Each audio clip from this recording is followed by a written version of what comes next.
And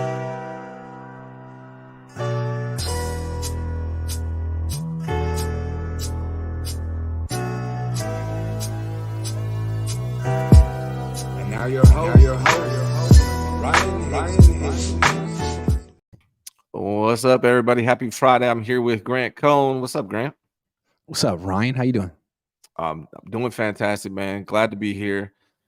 We are dual stream on Grant's channel. If you want to send super chats, you can send them Grant's way, and I'll run them over here. I'll be monetized again in November, so it'll happen. It'll happen. They hated on you, man. Hated on you. They were hating. I was doing too much, right? Doing way too much, or maybe not enough. I don't know. Something like that. Yeah, man. So if you guys didn't know, Grant Cohn is married, and I am as well. Today's my 22-year anniversary with my wife and I. So Deuce. Grant's flying Grant's flying out to LA to go to the Rams game. I'm gonna be going somewhere with my wife tonight. I don't know where yet. But yeah, man, it's a good day. Need a play-by-play that one, baby. Play-by-play on Twitter, live tweet. Just got here, having a great time. Yeah, man, it's awesome. Yeah, I posted a picture of us, and everyone's like, "She's so much better looking than you." I'm like, "Thanks." It's true. She's very pretty, super pretty. Yeah, she used to be a model, man. I got lucky. But that's how I've always got down from the Bay Area, man. Yeah, but you used to be a rapper, so I mean, I'm not surprised.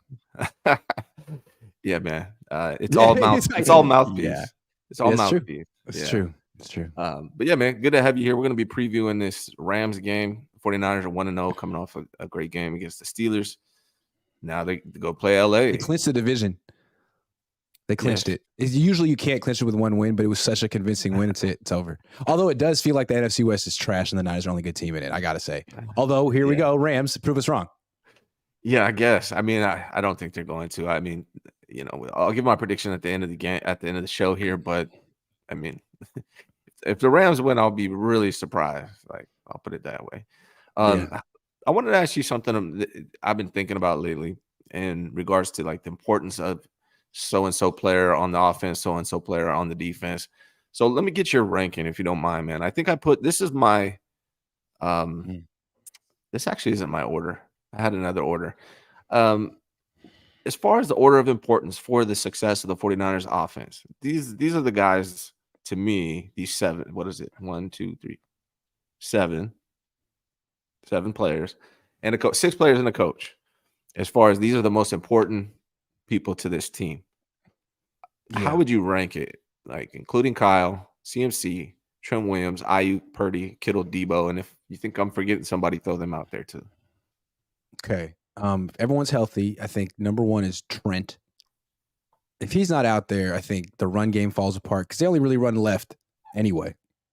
He's not out there. I don't know where they run, and I don't know how they pass. So I think he's kind of essential. Not kind of. Trent 1.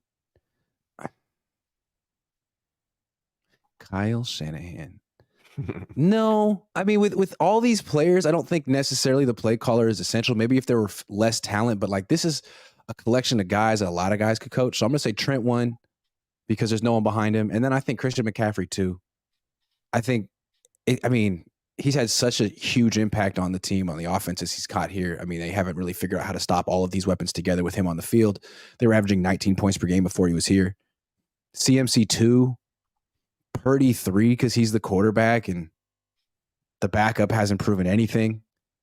Then maybe the play caller, the number 1 play designer in the league. Maybe then Kyle. Maybe then. Oh man, Ayuk because he's unguardable right now. And then maybe a Kittle and Debo are a toss up. I mean, I feel like maybe Kittle, and then maybe Debo last. No disrespect to Debo. It's just ever since they got Christian McCaffrey, I don't think he's as essential. Like he missed games last year and no one noticed. I bet a lot of people couldn't even remember which games he missed last year because he missed the game in LA last year and they still scored 31. So great player, but maybe he'd be the last one on the list. Someone had to be last. These are all great players. Yeah, everybody on this list is obviously important. That's why they're on this list. I think I would go Trent is key, but I think I would go CMC. I think he's changed this offense dramatically, and then I would probably go Kyle, believe it or not, and then I would go Trent.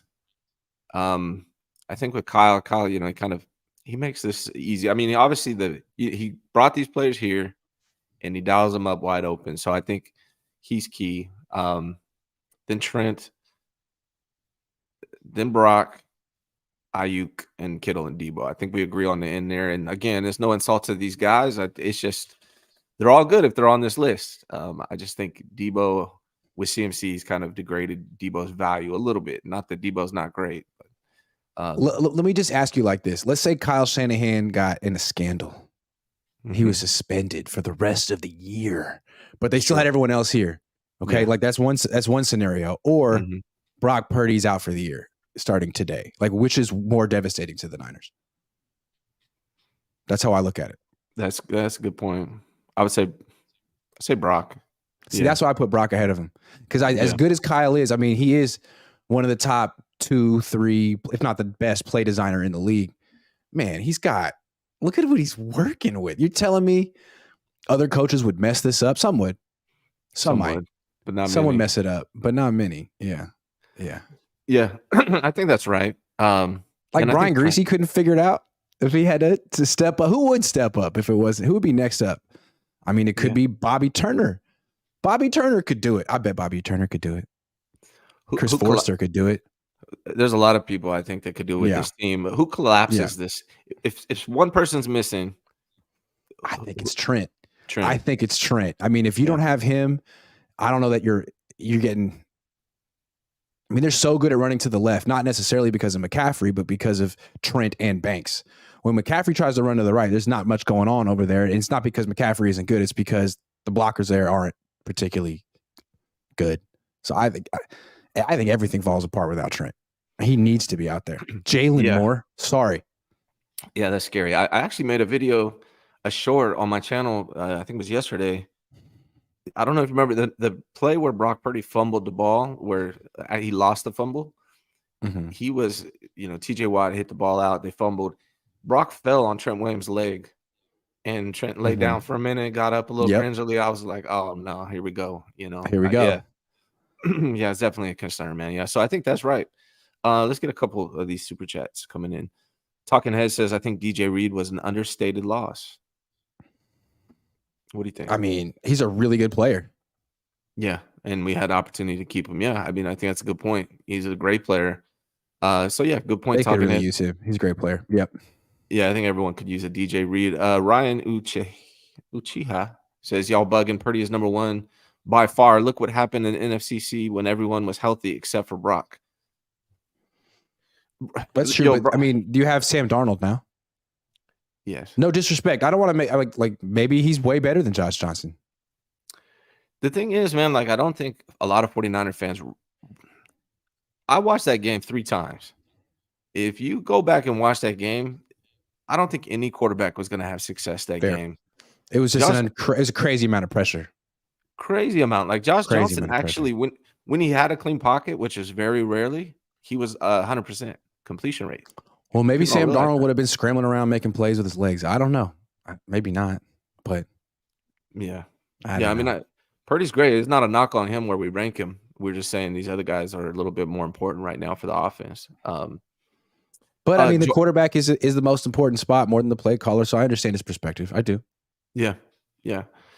Joshua Wyatt, show favorite, says Fred Warner is key. So we're going to talk about the defense side now, but he says the Rams offense struggles against the 49ers because McVay's scheme is built around victimizing linebackers in bad coverage matchups. The entire Shanahan scheme is to a degree, but I think McVay's adjusted his scheme a little bit, which is why they scored 30 points without Cooper Kupp in the last game. And we're going to talk about that when we talk about Stafford. What's different about the Rams this year? Yeah. I mean, they ran the ball. Something's different about the Rams. They ran the ball 37 times. They had no success. I mean, they were like 2.1 yards per carry. They ran the ball 37 times. Yeah. It's true. Yeah. They kept the defense fresh, I guess. So yes, you got up a good point, Joshua. Let's get to the next topic. Same kind of question, just different players were on the defense now. I have, as far as order of importance for the 49ers defense, Fred Warner's on here. Greenlaw, Bosa, Armstead, Hargrave, Huff, and Charvarius Ward. Who's the most important? What's the order of importance for those guys? It's a good one. Yeah, it's tough. I mean, I just don't think it's Bosa, number one. I don't. I know he's the best player, but they've had plenty of games where they haven't had him and they haven't missed a beat. Like, it happens all the time. So maybe Fred Warner. That's who I have. Maybe Fred Warner. Because the thing about him, he's improved so much against the run. He used to like almost get knocked back in tackle attempts. Now he just is vicious as any linebacker. But what makes him so unique is the coverage. I mean, you just can't throw over the middle on Fred Warner. No one even tries. Like he gets so much respect. He's like the Richard Sherman of middle linebackers. You just don't throw there. You don't do it. I have Fred Warner and no other team has someone like that. So I have to say that's so unique. And then it's tough. The D line is so deep right now. You could take one guy off and it could still be dominant. But if you take Charvarius Ward out for that secondary, you take the one good corner they have out of that secondary. Scary. So you could argue like the coverage guys, Fred Warner 1, Charvarius Ward 2, Talanoa 3. I mean, you could say that the Niners D line is so good across the board that just taking off Bosa or Armstead or Hargrave one at a time, they'd still be dominant. So I don't know. It's in terms of importance. Maybe I'll go Warner, Charvarius Ward, Hufanga, and then Bosa, Hargrave, Armstead, Greenlaw. Interesting. I have it a little different. I have Warner first. This is tough, but I do have Warner first. We agree on that one. I have Huff second. Or excuse me, not Huff. Well, no, not Huff. No, that was a slip of not Huff. I love Huff, but he's not second. I have Bosa second. I feel like Bosa creates he makes Armstead better, he makes Hargrave better, he makes Charvarius better, he makes Huff better. I think the pressure and the double teams and the attention that he draws creates for everyone else. So I got Warner, then Bosa. I actually have Armstead, man. Like I really think Armstead is key right now. Him and Hargrave together, but I think Armstead is creating a lot of pressure on these quarterbacks up the middle. He's just kind of filling the void. A lot of pressure.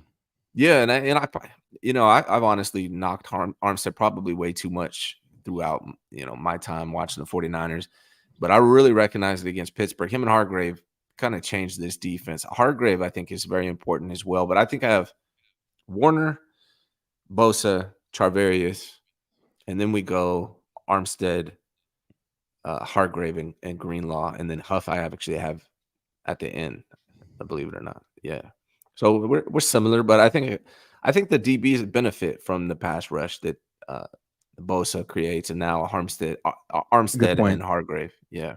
I don't think it would be the same guys they are without them. It's hard to pick with on defense for sure. You could argue Bosa's number one. I mean, he's paid like it, but we've seen examples of them being really good without him. When was the last time? Well, they missed Fred Warner for a couple games 2 years ago, and Azeez Al-Shaair was great in his absence, but he's not here anymore. Yeah. Is there anyone else I'm missing off this list? This is pretty much it, right? Or what about Gibson? Is Gibson better than Huff? No, I don't think so. I think Huff is ascending, and I think Gibson's a really, really good player, but I think Hufanga is still improving. I mean, his play week 1 was really cool. Really cool. Yeah. They have the presence of mind to try that. Yeah. I feel like his coaches kept giving him crap. They're like, you should have just ran around the guy. Like, come on, man. Yeah, it was fun. Come on, man. It was dope. Yeah, I love that. It was like L2. He was just trying to be like, he was trying to be generous. Yeah, I not thought it was selfish. Dope. Yeah. But was it forward? I guess it was a little forward, a lateral, a little bit. It looked good to me. It looked good to me. I don't know. Yeah. Joshua Wyatt says Gibson is more important than Huff for this game. They can win without Huff's playmaking, but who else do they have that solid on the back end? Gibson. They need both. They're both so good.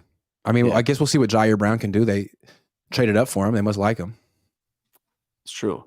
You love Amit says 2018 and 2020 no Bosa equals no playoffs. So he's countering your point that I disagree with that. I mean, this offense is scoring 30 plus points a game. You could take a few players off this defense and they could still make the playoffs, I think. Wasn't Jimmy hurt 2018? Yeah, he was. Yeah, man. It's Jimmy. Jimmy's the MVP, not Bosa. I'm kidding. All right, cool. Let's move on, man. I want to talk to you about something that I noticed in this game. Matthew Stafford. He looked like the same Matthew Stafford that won the Super Bowl, man. He looked rejuvenated. Yeah. Maybe it was because it's against Seahawks. I don't know, but he looked really good. What do you think about Matthew Stafford heading into this game? I mean, I think he looked healthy. I think last year he wasn't healthy, and he had space to step into his throws. But I think the main difference is the Rams' weapons and their offense. Like last year, their weapons sucked. That was the scientific term for what they had. Like Allen Robinson on the outside no, that's terrible. And Cooper Kupp was kind of falling apart. Now he's not out there. Everyone talks about DeAndre Hopkins being washed. What about Cooper Kupp? Dude's like 30, and he hasn't been good in a couple of years. I don't know. So now, I mean, he's slow too. Like he was great, but they had some really slow weapons last year. Now they got Tutu Atwell, who's very interesting. Yes. And I don't know that he's going to beat the Niners, but like you could see all of a sudden the Rams have weapons that make Stafford look dangerous. He has as good of an arm as anyone in the NFL, as good of an arm as Mahomes. So give him someone like Tyreek Hill. And that's kind of, I mean, Tutu Atwell isn't Tyreek Hill, but that's how they use him. And if you watch how Mike McDaniel uses Tyreek Hill in Miami, the Rams are trying to do the same things with Tutu Atwell. And I think the Rams, I don't know that Sean McVay is as like creative as Kyle or McDaniel, but I think he's good at copying what they do and maybe putting his own little spin on it after the fact. So I think he's looking at what McDaniel's doing in Miami and trying to emulate that as much as he can. And so you've got like a different look from this offense. Like it's got way more speed than it had last year. This Tutu guy, I mean, he was on the team last year, but now he's featured. And then Puka Nacua is like a new slot receiver that they have who's can sort of fill in for what Cooper Kupp did. So I don't think it's enough to beat the Niners, but they do. You could see all of a sudden Matthew Stafford looks rejuvenated because he has freaking weapons. Yeah. Too. Yeah. Yeah. How do you feel about last year was Ben Skoranek? Get the hell out of here. How do you feel about Ambry and Lenore trying to cover Puka Nacua? Are you worried about that at all? I am worried about it. I think what the Niners are going to do is they'll try to play zone and see how they do on play action, right? Like, you heard what Kyle Shanahan what he said about Tutu. He's like, oh, yeah, everyone in this scheme was looking for that play action guy. Isn't that what he called him? Yeah. So on first and second down, when the Niners are sort of playing zone, trying to keep everything in front of them, and they're trying to stop this awful Rams run game, are they going to let Tutu Atwell find little windows 20, 25, 30 yards downfield? Probably not, because what's probably going to win the game for the Niners is their pass rush. Yeah. I mean, I don't think the Seahawks didn't have much of one in this game, and Stafford was looking really comfortable and confident, but if he's on his back foot getting hit, he's going to throw the ball to Funga and Gibson and Warner. It's going to happen. I got to give me a stat line for Stafford. I got him with I didn't do like I just have attempts and interceptions. I have him 45 attempts and 2 interceptions. Stafford didn't throw any interceptions last week. Yeah, I think they're going to be losing. I think they're going to be playing from behind. I think their run game's going to be as bad as it always is. They're going to give up on it. They're going to be one-dimensional. He's going to be under pressure. It's going to be one of those games for the Rams. Hard to win that way. Like really the only way that the Rams win, in my opinion, is if Purdy or someone on the offense turns the ball over a bunch. Yeah. Like the Niners, this is a game where they might beat themselves. I mean, teams beat themselves all the time early in the season, but the Rams don't have enough here. They don't run the ball. They can't run the ball. And they have a couple of up-and-coming weapons in the passing game and a very good quarterback and a great D tackle. And that's the story of the Rams. Yeah, they ran the ball 37 times against the Seahawks. They are winning, but Kyren Williams 15 times for 52 yards, 3.5 yards per carry. Cam Akers 22 times for 29 yards, 1.3 yards per carry. Overall, 81 yards, 2.18 yards per carry. They have 0 run game, and that was against the Seahawks defense. I think they're going to struggle even more against the 49ers. So it's going to be on Matt Stafford, honestly. They did run for 3 touchdowns, but So, maybe when they get close to the goal They line, were like 2 yards away. Good. They were Exactly. 2 yards away. Yeah, they passed the whole way. Yeah. And they're committed to it because they're a Shanahan, type offense, but they don't do it effectively. They don't move the ball on the ground. It's all on Stafford. He's 2 weapons. And yeah, obviously they're going to try to get Tutu Atwell. They're going to try to get, they're going to go after Isaiah Oliver or whoever the number 3 corner is. Isaiah Oliver, they're coming at you. I mean, if they know what they're doing, like that's what you got to do. That's the only weakness there is on the Niners defense is the number 3 corner. Got to go after. Yeah, agreed. Yeah. And then Cam Akers, man, 1.3. So Kyren Williams is the better running back on the Rams right now. 1.3 yards per carry, dude. It's so weird because when McVay first got there, they were all about running the ball with Gurley. Yeah. He totally made Todd Gurley like the most feared weapon in the league. And ever since Gurley fell off, they've had nothing. They had CJ Anderson for a minute, and then they've had nothing. Does he just not care now that he has a Hall of Fame quarterback in Matt Stafford? Is that what it is? Well, I mean, he ran the ball 37 times, so it's still something he wants to do. But yeah, I don't know. Yeah, I don't know. It's like you don't want to invest too much in that position because it gets hurt. But usually, like it's easy to find good running backs. How are they not finding good running backs? Yeah, I don't understand. Maybe they just don't have the run blockers. Maybe that's possible. The Eagles found DeAndre Swift. That looked good. I mean, it's not that hard. Yeah, running backs are pretty dime a dozen. They're nowadays. out there. Yeah. I mean, the 49ers probably have 3-4 good running backs. Yeah. Yeah. Good point. Hot dog, no. Whoa, that is crazy. Whoa, crazy, I almost got caught in that one yesterday. Yeah, so still can't believe we lost to Rams in the NFC Championship. You got to change that name, dude. That's extremely inappropriate. I mean, imagine if Talanoa Hufanga had been playing in that game. Right. Yeah. I don't want to. Yeah.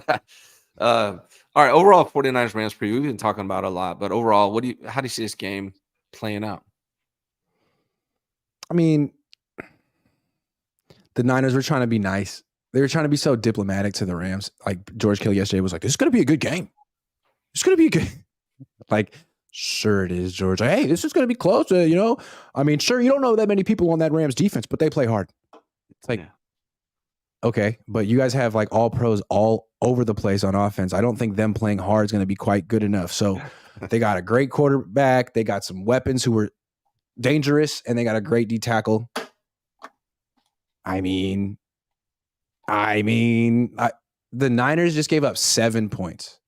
You see any scenario where the Rams score 20 in this game?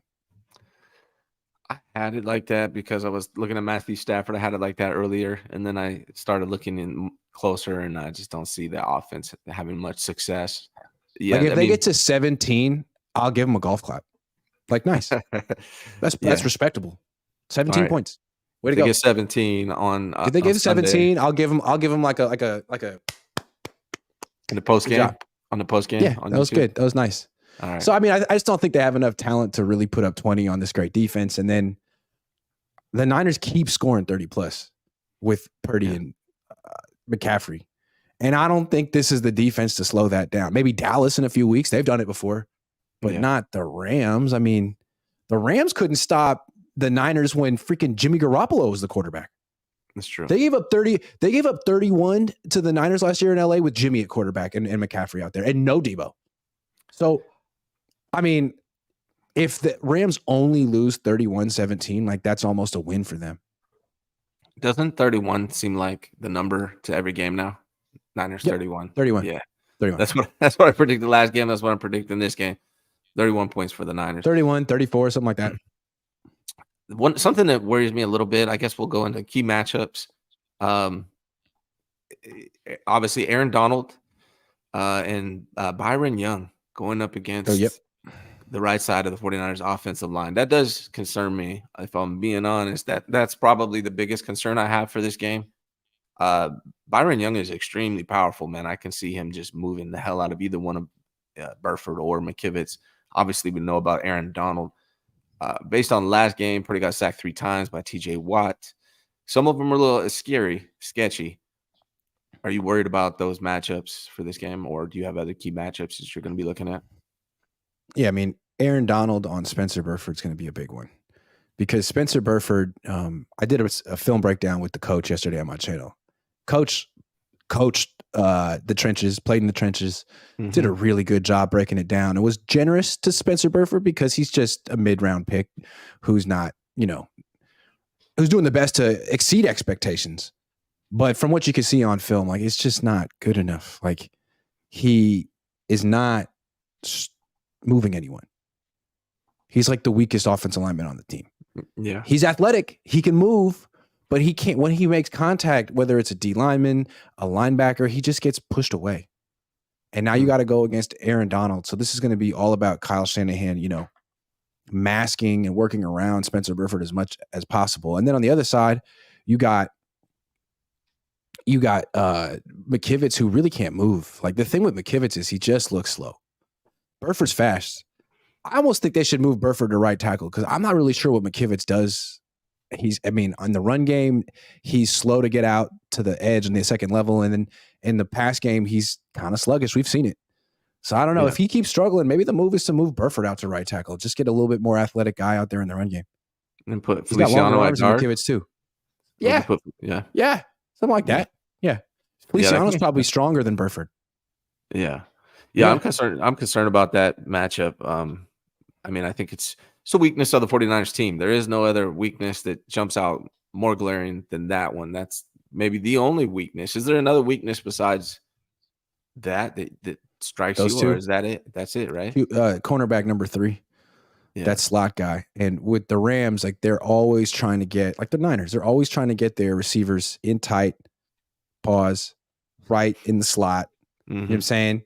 And they're trying to attack that way. So if it's Lenore, if it's Isaiah Oliver, it's not going to be Travaris. Like, they may not go at Travaris Ward very much. They may just be going at Lenore, Ambry Thomas, Isaiah Oliver. And I feel like the Steelers did a terrible job of that.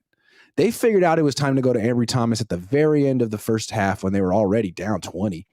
And by the time they got a touchdown out of it, Thomas got benched.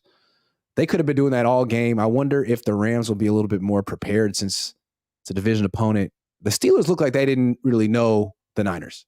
A lot of times NFL teams kind of just do what they do. We're going to go out there and we're going to do what we do. Like, nah, man, you're playing the Niners. They're better than you. They have one weakness, attack it. And they're like, you got there too late. You were down 20 when you got there. I think the Rams, if they watch the film, they'd be like, all right, we got to go after this Isaiah Oliver before we're down 15, before we're down 14. So let's see what they do. Yeah. That's another one. I also think they're going to attack, a lot of screen passes, I would imagine, because of the pressure. They'll probably try to get guys outside. I would have like 8 screen passes from the Rams this game. I would imagine, at least, because I don't think they're going to have time to go deep. They're going to attack in the slot, short stuff. They're going to they're like the Niners without running game, basically, as far as like how they're going to attack. Although I will say the Niners have been attacking intermediately quite a bit more than they, like, at least for week 1. We're used to those under the 10-yard passes from Brock Purdy and Jimmy Garoppolo, but Brock did show when he passed in intermediate range last year, he was really good, and he did quite a bit last week. I feel like the 49ers offense has evolved a little bit past the 10-yard line. Now it's in that 10 to 20-yard range in the intermediate passing game. But I don't think Matthew Stafford's going to be able to get there very often. I could be wrong, but I just don't think he's going to have time. That's going to be the issue, the time, because he has the arm. Like, Kenny Pickett didn't have the arm. A lot of guys just want to attack over the middle, like Purdy, Tua. They're just attacking over the middle. And you can't do that on the Niners. We talked about that with Warner. But if you have a quarterback who can really attack the sidelines, you got a chance against the Niners. Like, I think there's 2 things you got to do to beat the Niners as a quarterback. Get out of the pocket and push the ball down the field. Stafford can do the second one. Yeah. Can he do the first one? No. That's why I think at this point, I think he's kind of a sitting duck at this point, and he's going down. Yeah. He's 1-4. But he's got the arm you need. Kenny Pickett didn't have the arm you need, and he didn't have he wasn't moving around. He was just standing there. What are you doing, Kenny? He looked scared. He was sketch. Like, he looked like nervous, especially in the first half. Like, he could just, he was like, just get the ball out of my hands. He's scared as hell. Yeah. All right. Yeah, man. So let's get some of these super chats and then we'll dive back in here. But Josh Wyatt says 2020 was a curse year. If you say 2023 times, the ghost of Lawrence Phillips will appeal and injure a quarterback. People are saying it too much last year. Interesting. Joshua always has the great commentary. Nick Craig says, as someone who doesn't watch football close enough to see quarterbacks evolve, can Brock get his arm strength up, or is it just part of the innate nature as a quarterback to only throw ducks and Grant's words? What do you want to say, Grant, as a response? Hold on, let me read it again. Someone who doesn't watch football close enough to see quarterbacks evolve, can Brock get his arm strength up, or is it just part of his innate nature as a quarterback to only throw ducks and Grant's word? I don't think he's going to be adding a lot of zip to his throws. And I think that's what makes him such an interesting quarterback to watch. Like, he's literally had more success to start his career than any quarterback ever. Kind of improbable considering his skill set. Now he's on a great team. So we'll see. How far can a quarterback who seriously lacks zip on his throws go? How far? Maybe he can go to the Hall of Fame. Maybe he can go to multiple Super Bowls. I don't know. It's an interesting experiment. I think there's going to be ultimately a ceiling for him and the team, but maybe I'm wrong. I mean, I think that's what's so exciting about sports. New things happen all the time. So we'll see. Yeah. I mean, people with Brock, they throw out the air yards per completion out a lot. And what it is he goes intermediate a lot. He doesn't go deep. But maybe that's okay. I mean, obviously they're scoring a lot of points without him. I don't think I ever misevaluated Brock Purdy's arm talent, but again, I could be wrong. Actually, I was wrong about Tua. I thought he didn't have as much arm talent as he did. He proved me wrong on Sunday. People don't really realize this, but Brock Purdy is, I believe he's 2 for 6 over 30 yards with 1 interception. Tua was 2 for 5 over 30 yards with 1 interception just on Sunday. Purdy has the same statistical stat line as Tua throughout his entire career versus Tua in one game on Sunday. I didn't think Tua had that in him, but obviously he does. Maybe Brock proves me wrong. Maybe Brock starts hitting deep shots all of a sudden, but I just haven't seen it yet. But maybe it doesn't matter. Wouldn't it be interesting if the two teams in the Super Bowl this year were the Niners and the Dolphins? It'd be great. Kyle and Mike McDaniel, Brock and left-handed Brock with a little bit more juice down the field. I mean, very similar teams. The Niners obviously have the better defense, but on offense, their schemes are similar. Their quarterbacks are similar. Weapons are similar. That could be interesting. And the question for both teams really is, can you keep your quarterback healthy the whole year? Everyone acknowledges that with Miami. And I think most people think the answer is going to be no. And right now, people are very optimistic about the Niners, but it's the same issue with both teams. Can you keep your quarterback healthy for 20 or 21 games? Don't know. Yes, that is correct. Don't know. Yeah. I mean, but Purdy is very good in the intermediate range. He was good last year as far as his arm talent is concerned. So I think a lot of people that look at the air yards per completion, but what they don't realize is what it is you can hit a bunch of intermediate yards and none deep and have a better average of the guy that can go deep one time a game who dumps everything underneath. So it's not really the complete measure, but we'll see, man. I would love to be that. Brock Purdy has one more box to check for me, and that's it. Like, can this guy go deep consistently? I don't know, but what I do know is his ability to see the field, his timing, his accuracy makes up for a lot of lack in arm strength. He doesn't have a ton of zip on his passes, but he's so quick at getting the ball out and putting it where he wants it that it makes up for it, and that may be enough. Also, with McCaffrey, Debo, Ayuk, Kittle on the field together, those four, one of them is going to be open most of the time, especially with Kyle scheming it up. So you don't need zip that much because zip is really for fitting the ball into tight windows. And what we see with Brock is he doesn't throw the ball into tight windows very often because for a few reasons. The weapons, it's hard to cover all of them. Kyle's good at leveraging them against each other. And Brock sees the field well and throws in anticipation. So it's not like he's missing open receivers that much. He's hitting them on time. But eventually, against the best defenses in the league in the playoffs, when it really counts, is he going to have to make some tight window throws? I mean, yeah, usually every quarterback has to make some tight window throws to win a Super Bowl. Usually. Yeah. Unless the Niners are light years ahead of the rest of the league. We'll see. Maybe they are. Yeah. They're light years ahead of Pittsburgh. Yeah. I mean, if they get the lead, the key for the 49ers, and not just in these regular season games, but particularly in the playoffs, is getting the lead early. And that way you're able to play the style of ball that you guys play. If you're forced into a situation where you're behind and you got to come back, they don't play that way often. and we'll see if they can. I mean, that's the situation they were in against the Chiefs in the fourth quarter in the Super Bowl, and Jimmy wasn't used to playing that style, and you saw how it worked out. So I think that's my concern long term for the 49ers. Yeah, I mean, I just want to say, like, the Niners have looked great, and they've been kind of undefeated since McCaffrey's been here, but they did get smacked by the Chiefs. People say, well, McCaffrey wasn't here he played most of that game. And Purdy wasn't on the field, yeah. But the Chiefs went right through the Niners defense. The Chiefs destroyed the Niners. The Chiefs can score a lot faster than the Niners. I mean, they can neutralize Bosa. Like, they make the Niners look beatable. And then the Eagles destroyed the Niners too. And the Niners had their excuses, but the two teams that were in the Super Bowl kind of made light work of the 49ers last year. So they're great. They're better than maybe every 29 teams in the league, but they're ultimately going to be measured against those two teams if they have to go through them. So, hey, good thing that you smacked Pittsburgh. That was really impressive. No one thought you were going to win by 23, but ultimately you're never going to play them again. So let's see what you got. Yeah, we'll find out a little bit more against the Rams, but honestly, I don't think the Rams are going to be a test. And then they play the Giants. Giants flying out, coming to Santa Clara on a short week on Thursday. I think that's going to be – Giants looked awful against the Cowboys. We're really not going to find out really about the Niners until they play the Cowboys, I think, in week 5, because the Cardinals are not a threat. So, yeah, man, thanks for the super chat, Nick Craig. Cody says, I don't know why we're talking about the Rams O-line being good. They played the Seahawks. The Sea Chickens have no D-line, especially compared to the Niners. I don't think we were worried about the Rams O-line, were we? I don't think we said that. Did we say that? No. I don't think we said that. Yeah. Sea Chickens have no D-line, especially compared to the Niners. They have no O-line. D tackles too. They have D-line. Yeah. Yeah, they have no D tackles too. And I think if Stafford can't step into his throws, he gets harassed and he throws picks under pressure. It's going to be under pressure.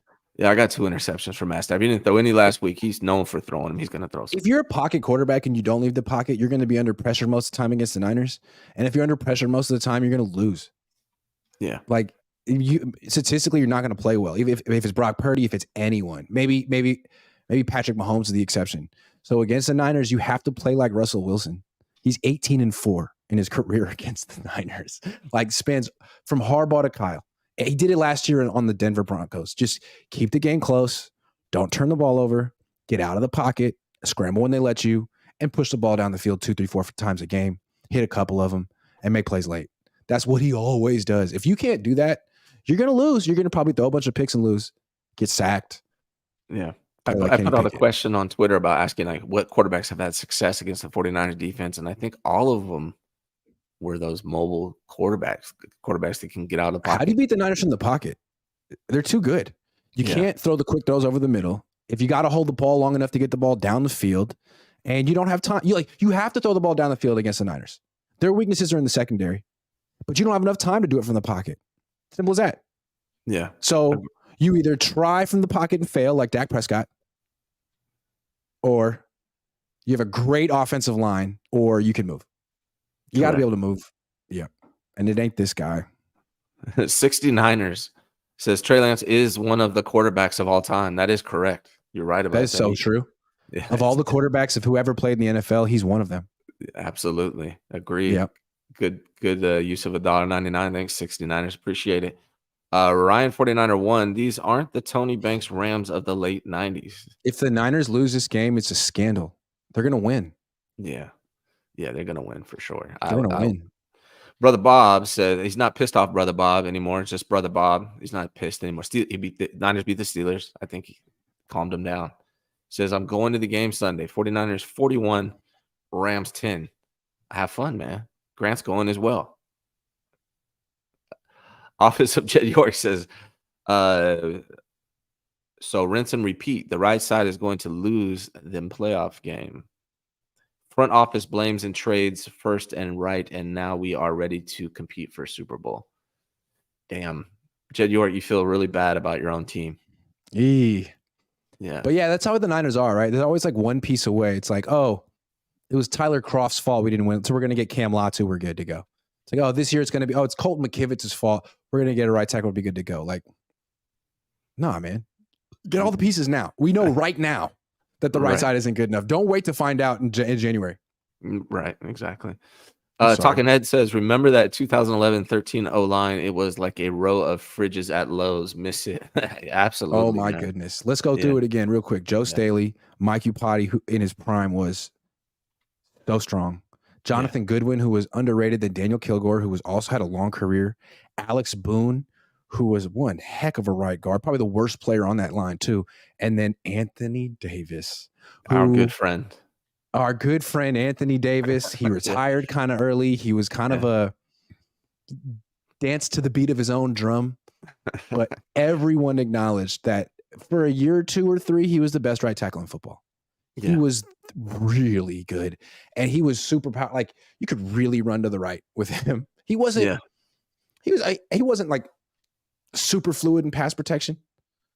But as a run blocker, like, he was way better than McGlinchey. He was a way better player than Mike McGlinchey ever was. Oh, it's not even in the same caliber. Yeah. Yeah. I got into it with Anthony Davis when I used to write for Me too. Report. Yeah, I remember. That's why I said our good friend. It was he was a character, man. Shout out to Anthony. He was. Yeah, I don't know what he's doing. I would love to run into Bam Davis today, man. That would be so cool. I wonder what he's doing. Llama farming? Didn't he have a llama farm at some point? That sounds like it would be something he would do. Yeah, I think that was that's killing with llamas. Yeah, I asked him about his llamas and it pissed him off. So I won't bring that up if I see him. Yeah, was he like 22 at the time? I don't know. Yeah, he was. I don't know. I don't know why I pissed him off so much, but I definitely did. But I admired him as a player. That is for sure. Wesley Brooks says the second touchdown throw Ayuk was a tight window throw. It was a nice throw. I'm sort of talking about like throws over the middle between zone defenders. You know, those kind of throws, like, I mean, one-on-one with the cornerbacks back to the wide receiver, like, you can kind of throw a duck as long as it's well placed. Like, Peyton Manning threw ducks for a long time at the end of his career. When he was in Denver, he was throwing ducks the whole time after his neck surgery. Yeah. And he threw like 50-something touchdowns a year. Yeah. Back shoulder throws aren't. Well, he did. Back shoulder throws aren't necessarily like the tight window throw, even though I was thinking more like coverage, between two defenders who are both looking at you, driving on the ball, and you're like, doesn't matter. Right. Like piercing throws like Colin Kaepernick used to make, or Brett Favre used to make. He's not going to do that. But the offense essentially doesn't need it most of the time. Doesn't need it most of the time. It may not matter. Yes. For Life Niner says, is there enough time to call in? I do my call shows on Tuesday evening. And Grant, when do you do your call-in shows? I don't know. I don't have like a set day. No, I would do it on Saturdays. Like basically Saturdays when I'm not on the road, because tomorrow I'm not going to work. Yeah. Are we gonna food video? Because like you're in LA. We'll see. A lot of good food down there. Mexican. Where would you go? Mexican? Yeah, I would probably go to Mexican if I'm in LA. Yeah. I just feel like maybe I'm wrong, but I feel like Bay Area Mexican food is better than LA Mexican food. Wow. Maybe it's just come from here. As long as they're I made just know where to get it here. Like if we're in the Bay, like you go to Mission, you go to you can find both. You go to I just feel like so I went to school at UCLA, Westwood, and I was thinking, great, going to be this phenomenal Mexican food. There's a Chipotle. Like, but that's just Westwood though. Like Westwood's kind of, I don't know how well you know LA, but like you got to know where to go, and LA's hard to move around. My brother-in-law played football at UCLA, so I spent a lot of time there. That's cool. Yeah. Maurice Jones-Drew? DeVal Hicks. He was there from like 94 to 98. He played nickel. Cool. Yeah, safety. Huh. Yeah, so I would go. I get all the games for free, so I would drive down there and hang out, and it was cool, man. You know what I think is money is like my favorite thing about LA street food? Korean barbecue. Yeah, Korean like that. Like you can get great Mexican food in the Bay, but I feel like the Korean barbecue they have in LA, not duplicated. That is, so good. I went to Koreatown with a friend of mine one time late night to get Korean food, and we saw a Korean. It was murder. We saw murder. Oh, that's not good. Yeah, I got excited for a second. I thought you were going to talk about food, and I saw where that was going. And I said, go there in the daytime. Don't go at night. That's my advice. It was a little different. We saw it was murder. It was first degree. It was bad, dude. Sorry. I mean, I'm not to laugh. I'm just like laughing because it was so crazy to see. Like, we ran. Me and my buddy were like running, trying to get the hell out of there. It was a wild experience. Murder. Okay. Yeah, sorry. I don't know why I brought that up. Apologize, guys. Sorry. Jordan Stidham says hello. Jared. Yeah, I'm telling you, man. Because what the Niners do is they have that wide nine, and the edge rushers are like really trying to get the edge. They'll let you scramble. All like Nick Bosa will just let you scramble right through the B gap as much as you want it. Like that almost should be your first or second read. If it's open, take it. Get the hell out of the pocket. Yeah, agreed. Get the hell out of there. Otherwise, you're screwed. Brother Bob RLB2ESQ. I don't know why I said the last part. It's ridiculous. Says Iglet won't meet up for steak, sake, or shots afterwards. Where you guys meeting up at? Where's the spot after the game? Where do you guys meet up in Inglewood? Where's your Inglewood spot?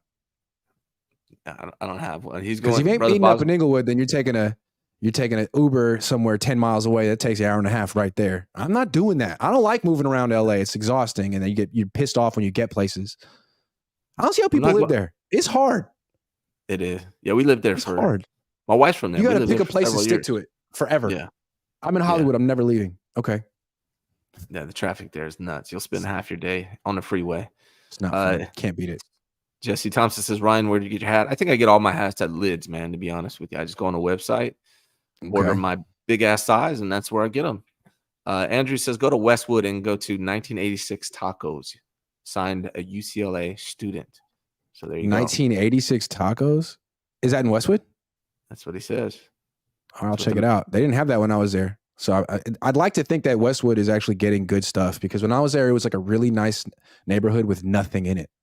They had Pinkberry and Chipotle, and they put in a Barney's Beanery as I was leaving, which was I bet it's still there.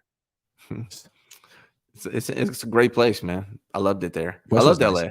I would live in LA right now if I could, honestly. Which part? But I'd have to pick a neighborhood. Well, not LA. I would have to have a ton of money, because I'd want to live by the ocean. I love the LA by the ocean. It's beautiful. You're a West Side guy. See, I would be more by Hollywood. I like more like the big town New York feel. But I already lived on the West Side and loved it. It's a little sleepier on the West Side. See, to me, if you're going to live on the West Side of LA, I would just go down to San Diego at that point. Like, just keep going. If you want to live on the beach, take it further south. Yeah, that's a good point. Laguna Beach is nice too in the OC. Those are some of my favorite places. Yep, absolutely. Yep. All right, well, let's is there any concern at all for the 49ers in this game? If there is, what are the concerns? I think we talked about a little bit, but do you have any concerns for the 49ers losing this game at all? Well, they are facing one of the few quarterbacks with the arm to threaten them where they're weak in their secondary. Now, I don't know if he has the legs to buy the time to make those throws, or the offensive line to protect them. We'll see. I think not. But on the other hand, like, they have Aaron Donald. Okay, they have the greatest defensive tackle of all time, and you can put him on Spencer Burford. That's a problem. And I'm not saying it's going to lead to turnovers or injuries, but it's football. You don't really know. That's a scary, scary, scary matchup.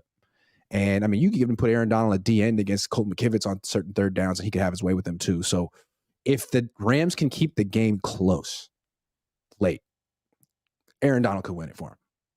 Yeah. That's a big concern. And when the Niners were losing games early on last year, it was a lot because of turnovers. And Brock Purdy's a really, really good quarterback, but even Niner fans would have to admit that he's gotten kind of lucky in the turnover department in his brief stint in the NFL so far. So yeah, he could lose a game for the Niners. Young Brock having a rookie-ish type game, turning the ball over when he doesn't need to. We'll see. I don't expect that to happen. I expect the Niners to win by a couple scores. And even though they're like 8.5 point favorites or 7.5 point favorites, I think they probably should cover that on the road. I don't have many concerns, really. Honestly, I don't. I mean, outside of injury. Injury is my biggest concern, is because of the points you just made. I just keep Brock healthy, because to me, that's the key to the season. I want to give a shout out to Josh Cullivan, a guy I've known well, I grew up with, played golf with not too long ago. Shout out to Josh, who's watching on your channel. All right, let's wrap this up then. What's your prediction? What's the final outcome set in stone for this game? How do you see it?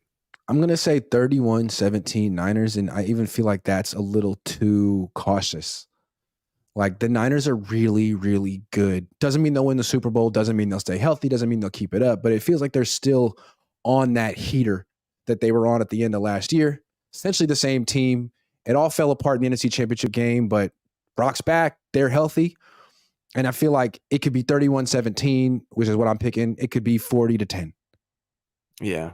But I'm going to be respectful to the Rams and say, great quarterback, great coach, division opponent. They'll only lose by 14. I'm going to go. It sounds ridiculous, but I'm going to go 31-20. I'm going to give him 20. I'm going to let him get to 20. Yeah. Respect. Yeah. I like Matt Stafford, man. I think that's where it all boils down to. He's so much better than Kenny Pickett. And if this Rams offensive line can give him some time, then he could beat the Niners. I just have a feeling he's going to throw. I think he's going to be the one who turns the ball over, not Purdy. I mean, more.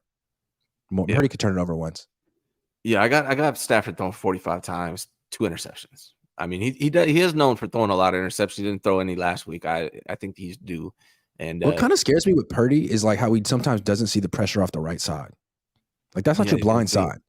You didn't see Hassan Reddick coming around. You didn't see TJ Watt stripping the ball from you yesterday. Last week.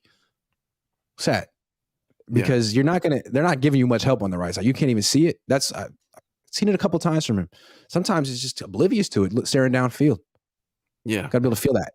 Yeah, it is kind of interesting how he doesn't see it. It's not his blind side. So why isn't he noticing that? But it is left most of the time, but still, you got to be able to see that.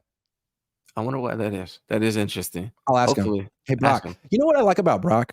Mm-hmm. So I've been really snarky about Brock. I don't dislike Brock. I've been snarky about every player. Yeah. More or less. And I'm sure he knows. I'm sure his family knows. I'm sure he doesn't like me. Yeah. But when I ask him a question in a press conference, he thinks about it. He gives a great answer. He's just so professional because he's so mature. He understands that how he answers my question is a reflection of him, not me. So he could dislike me. He could want to say, I don't want to answer your questions, but out of respect to his own job and out of his own sense of professionalism, he gives a great answer. And I really, really appreciate it and respect it. It's so mature. It's so admirable. Yeah. So whether or not I think he's the right quarterback or the franchise guy, I got to say I really appreciate covering him just as a journalist. Like, I know that he's going to give his all at the press conference every single time he's out there. And that's, man, how many quarterbacks are like that in the NFL? Yeah, man, I think people don't understand. I really like Brock Purdy. I like pretty much everything about Brock Purdy, like literally from the mental side to the leadership to how he carries himself to like the way how good he is at recognizing plays and defenses and seeing the field and like his timing, like everything. How self-assured he is, how confident he is. I love all that. Yeah, that's all good with Brock. I wasn't that confident when I was 23. I don't know if I'm that confident now. I don't think I've ever been as confident a day in my life as Brock Purdy is at this very moment. Right now. Yeah. I was an asshole at 23. Completely. So yeah, man, I do think there's a lot to like about Brock Purdy. And if he wins a freaking Super Bowl, I mean, you would have a hard time writing a better script than the one that Brock Purdy has right now. And I think we forget, but like we've been in this mode for so long of like really being very hard on the Niners quarterbacks from Alex Smith, number 1 pick, to Colin Kaepernick, major extension, to Jimmy Garoppolo, highest paid player in the league, to Trey Lance, 3 first-round picks. Like every single quarterback the Niners brought in had unrealistic expectations placed on them that they couldn't live up to. Brock's just a guy who came in and saved the day. Like he's not a first round pick. He hasn't gotten a second contract. You really can't knock him. Yeah. You could knock the Niners saying like, well, why would you put all your eggs in this basket? Why would you not hedge? He's too young. And he's already exceeded all expectations. And everything Brock does essentially is all good. Yeah. If he isn't good enough, it's on the Niners. It's not on him. Just like if Spencer Burford isn't good enough, it's on the Niners. It's not on him. Like you wanted to save money here. And so far, Brock Purdy is like, a godsend. He's giving you upper level quarterback play for cheap. That's what you wanted. So you can't knock him if he comes back to earth. It's like, well, he already gave you way more than you paid him for. I think fans are sensitive to that. Like, are you living up to your contract or not? Right. With Jimmy, he always felt like he wasn't in a lot of ways. With Brock, it's like if he retired today, he will have far exceeded everything they ever paid him. Yeah. Correct. Yeah. Brock is. There's not much. I mean, all I've ever spoken about negatively on Brock was his arm talent, and I didn't mean it like I hate this kid because I don't think he has a strong There's a reason arm. he was the last pick, and that's the reason. Right. Hey, everything else is there with Brock, and I don't think even the Niners realized how good Brock was going to be when they. I mean, someone with his stature was just the number 1 pick in the draft this year, Bryce Young. The difference is the arm. It's not. It's not that he's too small or he's not fast enough. It's all about his arm strength, and maybe this is all about arm strength not being that important anymore. I mean, people talk about it all the time, the too high safety stuff. Like, it's kind of hard to throw the ball down the field. It's kind of one of the reasons why the Chiefs got rid of Tyreek Hill. Defenses sort of force you to check it down now. They really do. Yeah. Plus with the pass rush now, the pass rush is so elite now. Like, the pass rushers get after you, and the offensive linemen are not as elite as they used to be. Most of them all play on defense now, so you have to get the ball out quick. So I think with the 2 high safeties and the pass rushers, it's becoming more of a short game. So maybe it's enough, man. Maybe it's enough. And again, if Brock, he's not making any money. So at this price point on this team, if everyone's healthy, he might be enough, more than enough. But down the line, if he gets a big extension, like it's the Russell Wilson story. Russell Wilson won a Super Bowl young. He wasn't making much money. The team was great, best defense, great weapons, Marshawn Lynch. Then they decided, he was the engine. He's the franchise quarterback. They gave him the money. It didn't work out. He wasn't quite good enough to justify it. But that's an issue for 5 years from now. Yeah. Right now, I think Brock, well, I don't know. I don't know what I think, but Brock absolutely could be good enough. I think really the question is Spencer Burford good enough? Is Colton McKivick good enough? And can they keep Brock Purdy healthy the entire year? Yeah. Because I don't know if Sam Darnold's good enough. Maybe he is. Yeah. Maybe he is. I don't know, but he doesn't know. They don't know. Kyle's got to dial up some kind of extra protection on that right side for Brock Purdy. It cannot just be Burford and McKivitz out there by themselves. They got to figure out something else. I mean, we saw what happened to McGlinchey. But that's a win for the other team, though. That's a win for the other team, though. Because here's the thing. You can't cover all 5 of the Niners eligible receivers. It's too hard. Yeah. But if you can get them to put McCaffrey or Kittle in the backfield to block, big win. Big win. If what else is a win? If Purdy gets hurt, that's a win for the other team. Well, that's an L for Kyle Shanahan. They got I don't care, man. Prioritize that shit. Like, that's why they should have been prioritizing the right side of the offensive line. Like, just keeping Kittle in doesn't necessarily fix all your problem. You want Kittle running routes. You want McCaffrey running routes. Yeah. Oh, hey, but you can just keep in Tyler Kroft. That's fine. Cool. Yeah. All right, man. Let's get these super chats. Jay Mirrors 10 says there's literally zero chance that the Bay has better Mexican food. I've had both. You were wrong. You were in the wrong part of LA to eat. That's what I'm saying. Take minor risk. That's fine. That's fine. I believe it. I believe it. But that's the thing with LA. Like, you have to know where to go. And maybe it's the same way in the Bay too. I just happen to know where to go here. Yeah. I happen to know where to go. Yeah, best Mexican food is definitely you gotta take a little, you gotta venture in, you gotta be prepared. Yeah. Same with Oakland though. Same with Oakland. I just happen to be here. Yeah. You're used to it. Yeah. I'm used you don't go to other people's hoods you're not familiar with. You can go to your own hood if you know it, right? That's how but tell me where to go. So he said you have to know where to go. You didn't tell me. It's a secret. So where you gotta go? You gotta go to East LA. Is that what you see? It takes a long time. So it's like an hour to get a taco, and then you get the taco, and it's a great taco, and then you drive home for an hour. It's like, man, this is LA. Can't I just stay somewhere? Yeah. As long as you don't have to get on the freeway to get a taco, then at that point you're like, come on. Man. It's true. Brother Bob says, Iggy, how about cork and batter near SoFi on me? He's asking you out. When? After the game? Man, Brother Bob, you don't understand. So, like, I'll get to the game. It starts at 1. I'll get to the stadium at 10. Then I won't even start my post game until like 7. I'll get out around 8. And then you've been gone at that point. They won't, you can't. It's a long day for me. It's like a 10-hour work day. Yeah. Plus, I heard you're pissed off like all the time, man. I'm not ready for that. Brother Bob's yes, after, okay, before. DM me, man. I usually got stuff to do. DM DM him, Brother Bob. Lawless Light says, watch some tape on Brock Purdy. He doesn't take easy throws. If he becomes more of a weapon than just a manager, the NFL is in trouble. I've been watching tape on him. He's fun to watch. Yeah, he's definitely fun, man. Like, when you watch Jimmy, when I used to watch Jimmy, I used to be scared. With Brock, I'm not scared. I'm more excited. Like, anticipating what's this guy gonna do. With Jimmy, it's like, what the hell is this guy gonna do? Like it's different. But I think a lot of with Brock is the fact that he's coming after Jimmy. Like most of the time when a quarterback throws for 220 and his running back goes for 160, people are like, well, let's not give the quarterback all the credit. But with the Niners, it's all about Brock because he is better than Jimmy and more exciting than Jimmy. Yeah. And all that. Yeah. Agreed. Yeah. Vincent Campos says, you guys ever have New Mexican food? I passed through New Mexico, never spent any time there. Yeah. But I heard it's good. The Southwest Mexican view. I usually do like the NFL trips. Yeah, go to the places the Niners go, and that's not an NFL trip, but I'd like to go to New Mexico. That sounds like a fun place.